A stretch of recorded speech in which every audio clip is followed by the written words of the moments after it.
Hari ini Presiden Jokowi melantik 3 menteri, 1 wakil menteri, dan beberapa kepala badan di Istana Negara Jakarta. Sejumlah menteri dilantik Presiden Jokowi pagi ini. Mereka adalah Menkumham, Menteri SDM, Menteri Investasi, sekaligus Kepala BKPM dan tambahan Wakil Menteri Kominfo. Presiden juga melantik Kepala Badan Gizi Nasional, Kepala Kantor Komunikasi Kepresidenan, serta Kepala Badan Pengawas Obat dan Makanan.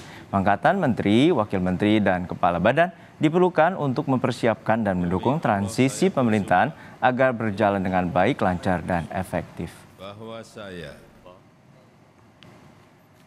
Supratman Andi Aktas dilantik Presiden Jokowi sebagai Menkumham yang baru menggantikan Yasona Lauli. Supratman merupakan anggota DPR tahun 2016-2024 dari Partai Gerindra. Selanjutnya, Bahlil Lahadalia dilantik sebagai Menteri ESDM menggantikan Arifin Tasrif. Sebelumnya, Bahlil merupakan Menteri Investasi sekaligus Kepala BKPM 2021-2024. Bahlil digadang-gadangkan sebagai calon Ketua Umum Partai Golkar. Selanjutnya ada Rosan Perkasa Ruslani yang dilantik sebagai Menteri Investasi sekaligus Kepala BKPM. Menggantikan Bahlil Lahadalia. Rosan sebelumnya menjabat sebagai Wakil Menteri BUMN 2023-2024. Rosan juga merupakan Ketua Tim Kampanye Nasional Prabowo Gibran di Pilpres 2024. Presiden Joko Widodo juga melantik tambahan Wakil Menteri Komunikasi dan Informatika Angga Raka Prabowo. Angga Raka merupakan Wakil Sekjen Partai Gerindra dan pernah menjadi Ketua Bidang Komunikasi atau Direktur Media Kampanye TKN Prabowo Gibran. Selain Menteri dan Wakil Menteri, Presiden juga melantik Kepala Badan Gizi, Kepala Badan Komunikasi Presiden, dan Kepala BPOM.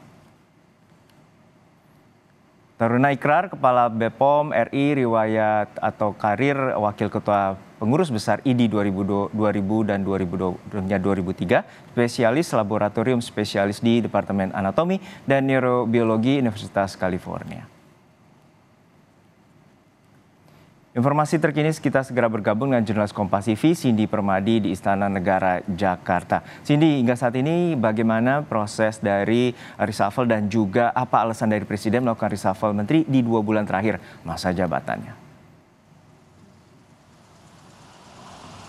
Iya Juno, kalau untuk pelantikan sudah selesai. Tapi kalau soal alasan yang kami cermati, setidaknya ada 3 alasan yang sangat terbuka kemungkinan menjadi dalih di balik reshuffle di 2 bulan terakhir menjelang berakhirnya masa pemerintahan Joko Widodo dan Ma'ruf Amin. Yang pertama adalah soal transisi dan sinkronisasi dari pemerintahan Jokowi Ma'ruf menuju ke Presiden terpilih, Wapres terpilih Prabowo Subianto dan Gibran Rakabuming Raka. Soal ini memang sudah dikonfirmasi langsung oleh Istana bahwa reshuffle dilakukan untuk percepatan transisi, juga diperkuat lagi oleh pernyataan dari Ketua Harian DPP Partai Gerindra pagi tadi yang menjawab bahwa dari hasil kajian bahwa memang dibutuhkan adanya penempatan orang-orang tertentu pada posisi-posisi tertentu untuk mempermudah atau mempermulus proses transisi. Tujuannya adalah agar ketika nanti setelah dilantik pada 20 Oktober 2024, Prabowo Subianto dan Gibran Rakabuming Raka, pemerintahannya bisa langsung berjalan karena sudah ada transisi yang dilakukan sejak 2 bulan atau bisa jadi 3 bulan sebelumnya. Mengingat bulan lalu juga dari reshuffle yang juga dilakukan oleh Presiden Joko Widodo dengan menempatkan 2 orang dekat Prabowo, yakni Thomas Jiwandono dan di posisi Wamenkyu dan juga Sudaryono di posisi Wamentan. Nah, kalau kita lihat soal transisi ini juga disampaikan juga oleh Menko Perekonomian Erlangga Hartarto bahwa kata kuncinya adalah soal keberlanjutan. Bagaimana menjaga keberlanjutan antara pemerintahan saat ini dan juga pemerintahan yang akan datang.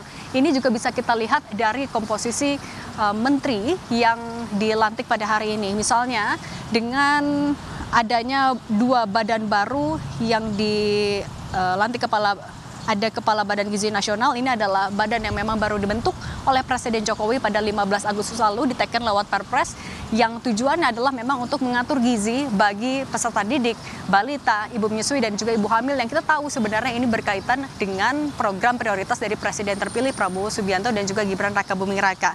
Kemudian kalau kita melihat juga tentu alasan yang kedua karena kita tahu menteri adalah jabatan politik sehingga alasan politik di baliknya tidak bisa kita pungkiri juga. Ini bisa kita lihat juga tadi dengan dimasukkannya orang-orang terdekat dari Prabowo Subianto maupun juga Joko Widodo di baliknya. Misalnya dengan menempatkan Supratman Andi Aktas menggantikan Menkumham Yasona Lawli yang kita tahu adalah kader PDIP. Meskipun sebenarnya dari PDIP bilang kalau hubungannya baik-baik saja dengan Presiden Joko Widodo, tapi dengan adanya reshuffle kali ini artinya mengurangi jatah menteri dari PDIP. Meskipun sampai saat ini jatah menteri dari Partai Demokrasi Indonesia Perjuangan tetap paling banyak di Kabinet Indonesia Maju, tapi juga menambah politisi dari kalangan Partai Gerindra. Nah, kemudian yang ketiga adalah soal hak prerogatif. Tentu saja Presiden Joko Widodo sebagai presiden yang masih menjabat sampai Oktober nanti punya hak prerogatif yang melekat, hak konstitusi yang melekat untuk melakukan reshuffle kapan saja. Ini juga sempat disinggung oleh Jokowi pada pekan lalu bahwa ia masih punya hak prerogatif dan soal perombakan bisa dilakukan kapan saja. Nah, tadi juga sempat kami tanyakan ke beberapa orang bagaimana menjawab kritikan, menjawab kekhawatiran bahwa pemerintahan tidak akan berjalan efektif apabila ada perombakan di 2 bulan terakhir.